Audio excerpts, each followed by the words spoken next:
निरसा के कुमार दुबे संकट मोचन धर्मशाला में आयोजित भगवान कथा का समापन हो गया।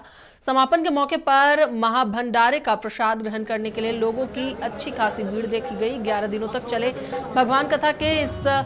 भागवत कथा के इस भव्य आयोजन में पश्चिम बंगाल के दुर्गापुर से अदिति प्रिया और बिहार के औरंगाबाद से अनुजा भारती ने कथा वाचन पर श्रद्धालुओं को भाव विभोर कर दिया।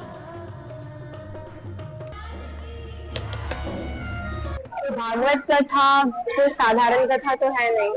भागवत कथा सिर्फ सुनना ही नहीं चाहिए। भागवत का एक अगर शब्द भी हम अपने जीवन में उतार लेते हैं तो वो हमारे लिए बहुत बड़ी चीज होती है। और आजकल के युवा पीढ़ी जो उनको भागवत सुनना, जाहिर सी बात है कि समय की अभावी होती है, लेकिन इतनी भी दूरी नहीं बनानी चाहिए, क्योंकि हमें भगवान से जुड़ित रहना चाहिए, क्योंकि वही हमें अच्छे मार्ग दिखाता है, सदमार्ग दिखाता है, वरना फिर हम अपने राह से भटक जाते हैं। तो यही कहना चाहूंगी कि आज के युवा पीढ़ी और बाकी सबको भागवत से या भगवान से या भगवान के हर एक कथा से जुड़ा जरूर रहना चाहिए। भोजपुरी के लोग हैं, सभी लोग इस युवा पीढ़ी को बिगाड़ करके रखे हैं।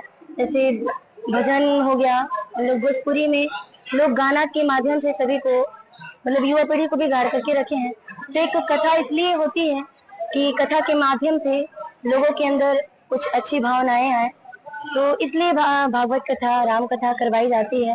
और यही संदेश मिलना चाहता है, सभी लोग को देना चाहते हैं हम सभी लोग की जो कथा चलती है उस सभी वो कथा को आप सभी लोग अपने अंदर उतारेंगे।